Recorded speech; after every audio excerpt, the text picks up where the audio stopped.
So I got an insider tip from one of my followers about the unions and Mark Carney. All of it kind of seems to me like almost like a bribe, like the union is getting a bribe from the government. Just because the government's giving them money, they're going to support the government. And the odd thing about all this is all union members were getting this message and pretty much persuading them to vote for Liberal. But at the end of the day, a lot of people that are in the union are actually voting Conservative. So it sucks to be them, really. So I'm sure you all seen this post on X. If you're not on X, make sure you get out there and follow me. But this was Mark Carney on April 5th. He sent this tweet out, and everybody noticed the shiny little helmets that all these people had in the photo. Now, a regular person would look at it and think that maybe that these are workers, but when you actually dig into who these people are, you'll find out the very opposite, that none of them are workers. They're actually just office people. So when you go to their website, it says Local 793 endorses Liberal leader Mark Carney during the visit to training center. Funny, if they're at the training center, where are all the people being trained? You'd think that would be better for a photo op than all the office people coming out with brand new hard helmets. Now, I will show you the inside messages that all the union members get from my undisclosed source, but I'm also going to show you on the website here where you can publicly view it as well. And it says here at the top that as the federal election campaign intensifies, the engineers union for Local 793 has officially endorsed Mark Carney and the Liberal Party of Canada. So we already know that everybody in the office that is standing in that photo will probably vote for Liberal. Some of them will probably go behind their manager or their president's back and just vote Conservative anyways. But they're all here for the Photoshop. And at the end of the day, they're here because Mark Carney wants to give them money. Without the money, they ain't going to vote for you. So when you put it all together, it's pretty much a bribe. Here, we'll give you some money. You endorse us and vote for us, and we'll make sure you get the funding. Like, for example, lobbying is pretty much like if they want funding for skilled training or they want to support a housing policy or something like that, and the government gives it to them, that is lobbying. But you got to be registered for it to be actually legal. If you don't register, then it becomes illegal. So I popped onto here, which is the lobbying registered website. So I searched them up. I tried to find 793. They were there as an inactive as of 2005, but there is no current lobbying activities for them. So if there is lobbying going on, then at the end of the day, it's illegal and they should be registering on this website. Now, there was 3 on there. There was the International Union of Operating Engineers, as well as the Local 115 and Local 963. For the very top one there, you can see there was 31 government institutions involved with that lobbying. So I wanted to check out who are the 2 people that are doing the lobbying. One was this guy, which literally, they could have picked a better picture to put up. This guy looks like he's a train wreck right now. Like he just came back from the bar and fucking had a couple of beers too many. But look at this guy. This guy's name is Bill Tilleman. And I guess he was former NDP political strategist in Vancouver.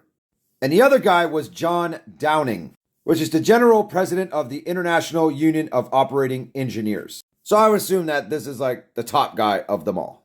Maybe I'm wrong. Maybe I'm right. Maybe somebody out there who's in the union can tell me that. Now here's the insider. This is what all the union members get. They get a little notification. And this is what they got. Pretty much says the same thing that is on the website that the public can view. So either way, it's publicly available information. But the fact that every union member got the message and pretty much saying vote for Liberals, we're getting endorsed by them. It's kind of like forcing them to make that decision. But at the end of the day, I've heard from lots of union members, they're not supporting the Liberals. They are voting Conservative. So as you can see right there, they are going to give anywhere between 25 to 50 million. I guess that all kind of counts on whether or not Mark Carney wins, probably. If he doesn't win, then you're getting 25. If he wins, you're getting 50. So I don't know how that works, but that's kind of my opinion. But at the end of the day, they want to train younger guys and get them in the field. But when you look at all the experienced people, there is actually a lot of people waiting on the list. And the list is where you are on the list in order to get a job.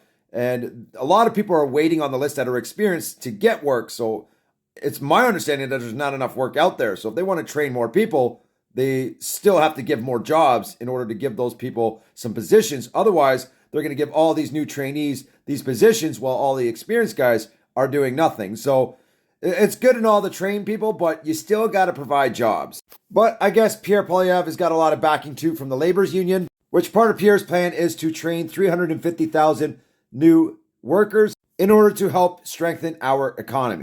Now, when you look at all these people with the shiny hats, they are all actually people from the union office themselves. None of those are workers. None of them at all.